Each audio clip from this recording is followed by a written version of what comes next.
Hey guys, it's Sam, and today I'm going to be talking about the things I learned this decade.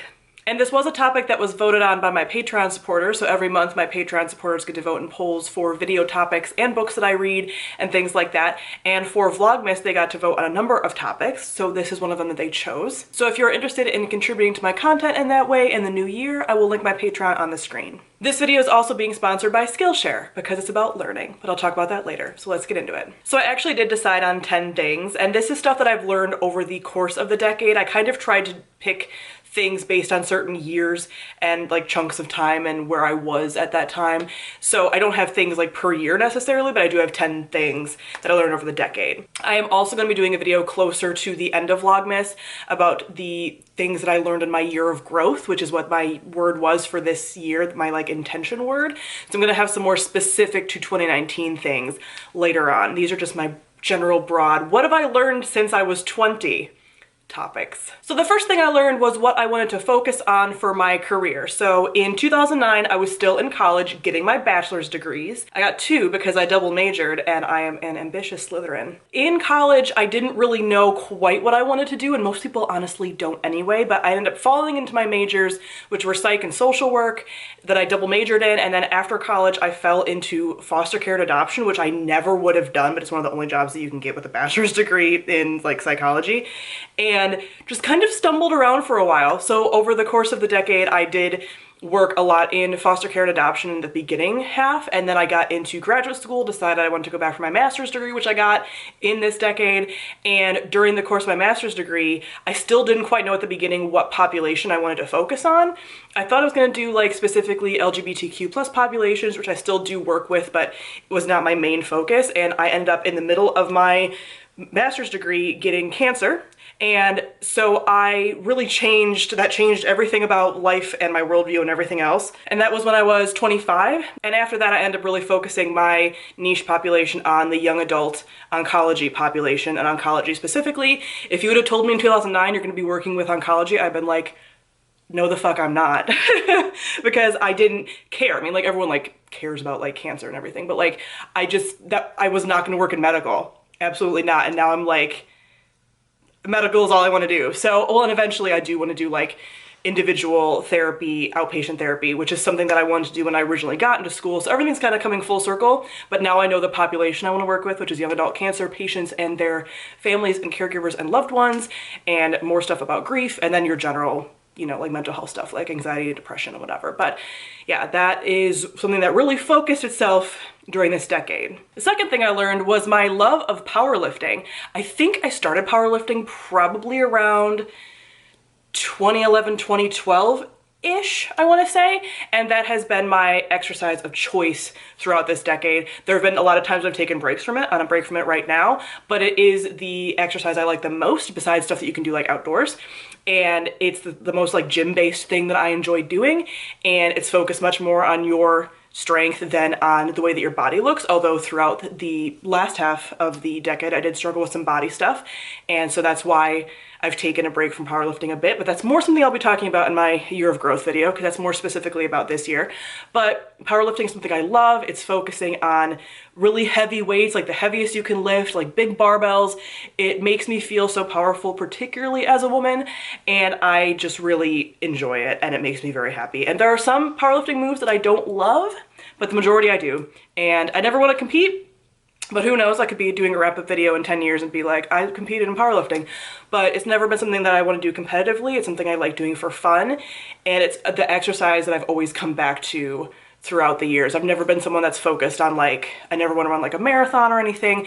Like, it's very much powerlifting and heavy weights that I always come back to and miss if I haven't done it in a while. Number 3, so many new foods and types of cooking. So I grew up in a household of like non-chefs, non-home cooks. Like my mom, bless her heart, does not really cook. It's a lot of like frozen dinners, pre-made things, whatever. So that's kind of the food that I grew up on. I mean, I started making my own like very simple things when I was in like college and stuff, but I just never really knew how to cook. So the last decade has really been me learning how to do that, and over, I would say the last half, is when I really started to like enjoy cooking. I'm a good cook. I started cooking for like holidays and stuff. I've kind of taken over a lot of the holiday cooking, at least with my like nuclear family. And I enjoy finding new recipes and trying new flavors. And I've also really broadened my cuisine because when I, again, lived in the Midwest with my family, white people, man, just like bland, no spice. And I just didn't know, like, I didn't even know how I liked my steak. I might have known in 2009, but like my mom, bless her heart, makes those things well done. And she's learned now to not do that, but did for the longest time. So for the longest time, I didn't think I liked steak, and I don't eat steak very often. I eat mostly plant-based anyway. So I learned how to like cook some of those things, and then I've just expanded my palette for different kinds of food, and I'd like to continue to do that even more. But like this last decade, I would say would be a lot of like Asian influence. So like Thai, especially, I feel like Thai food is one of the things that like I really just like love now, and I never would have even tried before. I do like Indian food, not quite as much. Sushi, I don't think I tried sushi until like around 2009, and now I love it. Just like ramen stores and those kind of places have like ramen restaurants have kind of blossomed here a lot more recently, I feel like, or at least I wasn't super exposed to them until like the last few years. So, but like real ramen, man. I would say like the 3 dishes of the decade for me were sushi, ramen, and pad thai. Those 3 things. And just liking a lot more like spice. I really want to try in like the next decade a lot more African flavors. Like I really want to go to like some Ethiopian places and things like that, because that is some food that I think I also really enjoy, but I just haven't been super exposed to. So that's like a goal of mine. But yeah, those flavors got a little bit more diversified, and now I'm much more likely to make like Asian inspired dishes even at home. Number 4 is more of a big sort of existential one, and that is I've learned to not settle for complacency in anything, but most specifically in work, in relationships of any kind, and in my environment. And this was really kind of catapulted into focus by my being sick, because that was a really like shock moment of I'd kind of been a bit complacent in my work, not really having any like guidance there. And then after I was sick, I was like, I can't fuck around and just be like fine, but like not super happy, because your life and your mortality like comes much more into focus. Like I've had friends die since my whole experience with that, because I've made friends within like the oncology community and have had friends die. So it's like I cannot, and there's times when like obviously you settle and you become a little bit complacent, and like there's times for that, but I'm like, wow, I am not gonna just like sit here and be like, this is fine, but I'm like not really happy. Like, no. So that's what caused me to change my work around a lot. Like I quit the company that I was working for that was foster care and adoption, because my passion was not foster care and adoption, and my job and what I was doing and the income that I was making like really jumped a lot in that time. Like after I got my master's degree, basically it's just like catapulted, not to a high level because I'm a social worker, guys, like I'm not making bank by any means, but when I was making like in the like $20,000 a year range before, it's a little more than that now. So yeah, I'm just like, that changed a lot, and the content of what I was doing and like where I wanted to work. And I've changed around where I've worked a couple of times since then, and I'm continuing to, but I like, if I'm not happy in my job, I'm not staying in it.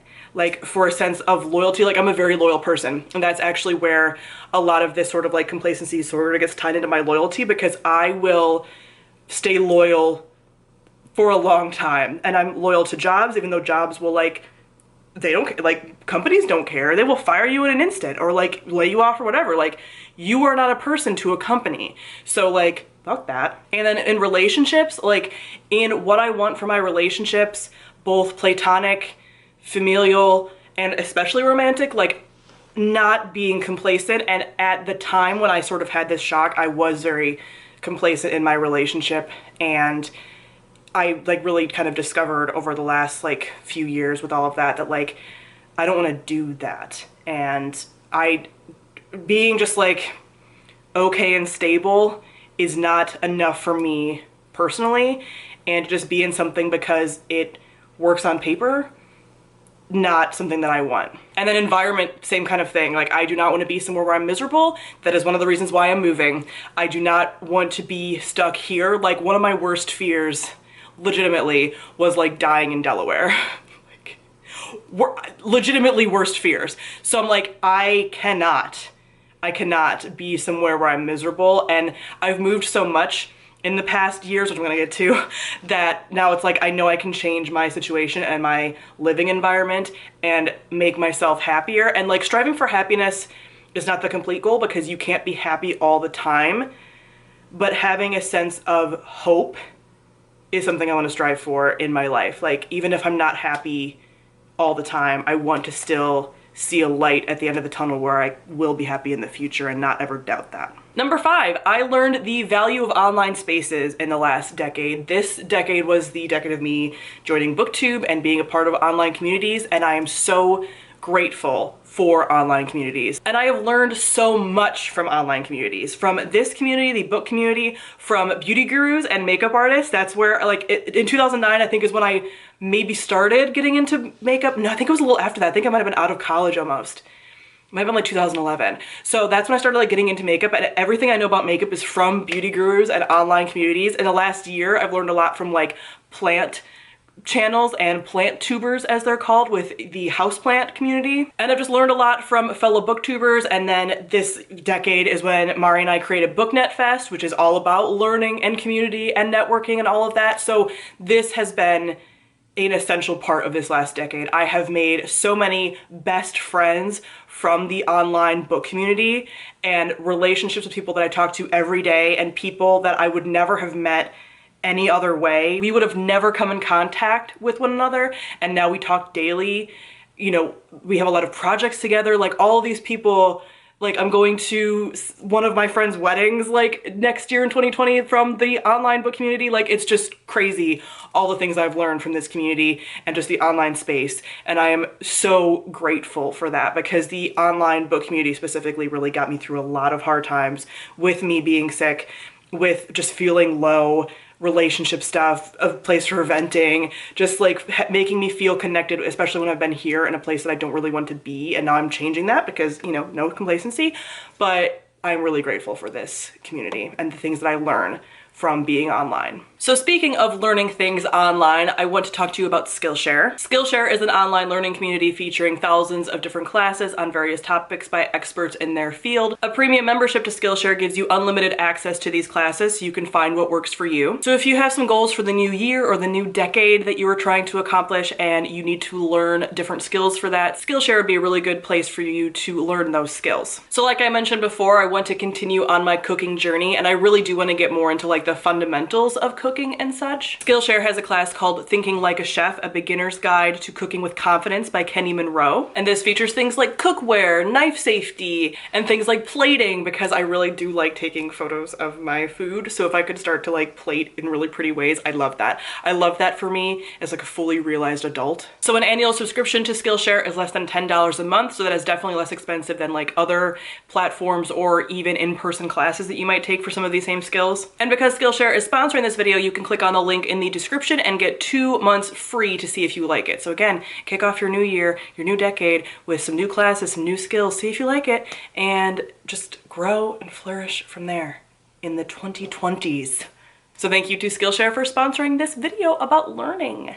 So number 6 is kind of a continuation of what I was talking about with like complacency and things, but in the last decade, I really learned what I want out of relationships. And again, this is platonic, familial, and romantic. So from friends, I just want a solid, small group of quality, not flaky friends. Now, my online friends are different. Those people are great and not flaky and wonderful, but I'm somebody who also needs close proximity friends. And I had some great friends, and they're still friends, that I had at the beginning of the decade, and they're people that I've known from like high school and college time, not people that I actually went to high school and college with. Most of these people went to different schools than me, but I'm still very close to, but they're all also all around the country. So I just want to make a just solid group of friends around me. And this area that I've currently been living in has not been a good place for finding people that aren't giant flakes. So I just want to create those strong bonds again, because I do miss just having like a very small group of close friends in daily life. For my family, I just want a close support system of my family. I've been away from my family for 7 years,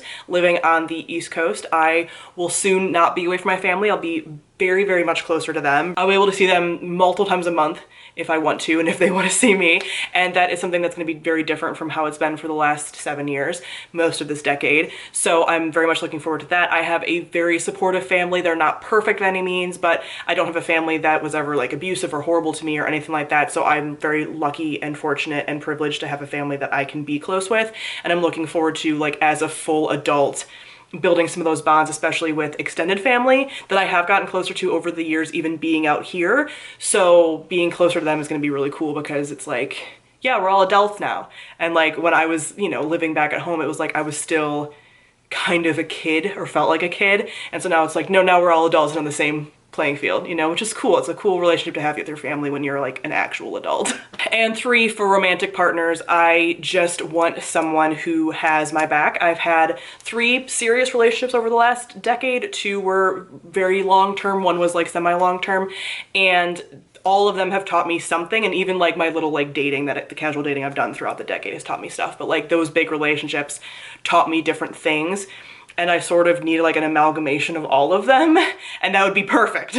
So I just want, honestly, it boils down to, I want a partner that has my back, I have their back, we're in this together, and we can not make necessarily like compromises for each other, but like we're not changing the person that we are to be with each other, but we fit well enough together that we can make those tiny decisions together and just grow together as people and not grow apart. So that is what I want out of my romantic relationships now. I am just better in tune with my intuition. And that is the 7th thing that I've learned. I know now to listen to my intuition, and I'm much more in tune with my intuition than I used to be. I'm very much tied to not settling now, and the intuition bit is mostly with romantic relationships, honestly, although I still do feel my intuition much more strongly with like career stuff and like when I'm just not happy and things, but I'm able to get that a lot easier, and I always have been better with that kind of stuff. It's always been hard for me to listen to my intuition with romantic relationships because, like I mentioned before, I am such a loyal person. Like, if I've invested time in a person and we care about one another, I'm gonna do everything I can, you know what I mean? And so like, it's very hard for me to like listen to my intuition. It's like, this isn't working. And I'm like, but I have to make sure like it's fully broken. And it's like, it's shattered on the floor, Samantha. It's in 1,000 pieces. And I'm like, I've got glue. Like, that's just how I am. And now I've gotten to the point where I'm like, you've always known. Like in every relationship or even like casually dating, like I've always known upon the first really like interactions with casual dating and then like very soon into the relationships, where it's gonna go. I've spent time with people that I haven't cared about just because, especially my early 20s, just because it's like, well, they like me. And I'm like, but do you like them? That's important. Or just like people that I just don't mesh with, but boredom. And just even in my like longer term relationships, I can always pinpoint in retrospect, but also like I knew at the time when I knew the relationship wasn't going to work. My intuition with these long-term relationships always tells me about 2 years in that like, this isn't working. And it's usually in situations where it's like, well, nothing bad has happened. Like this person isn't abusing me, you know, like that's the marker and the only way you can leave a relationship. But like again, my loyalty is such like a deep core value that it can swing to be problematic, which is true of everything with humanity. But about 2 years in, it's like, this isn't working for whatever reason. And instead I like dig my heels in. And I was joking with another friend a couple weeks ago and we were talking about this, who had a similar experience, where she's like, I knew 2 years in. And I'm like, 2 years is this like magic number. But I'm like, I could have had a whole other failed relationship in that time that I stayed with that one person.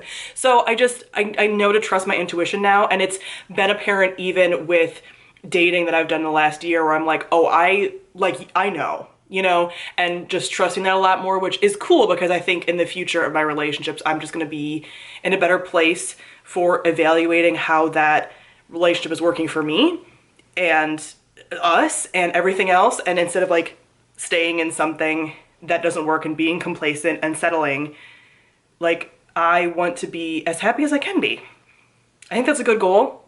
And to find a person who's a good partner and who has my back, and sort of that like ride or die, as like, oh, that's so 2010.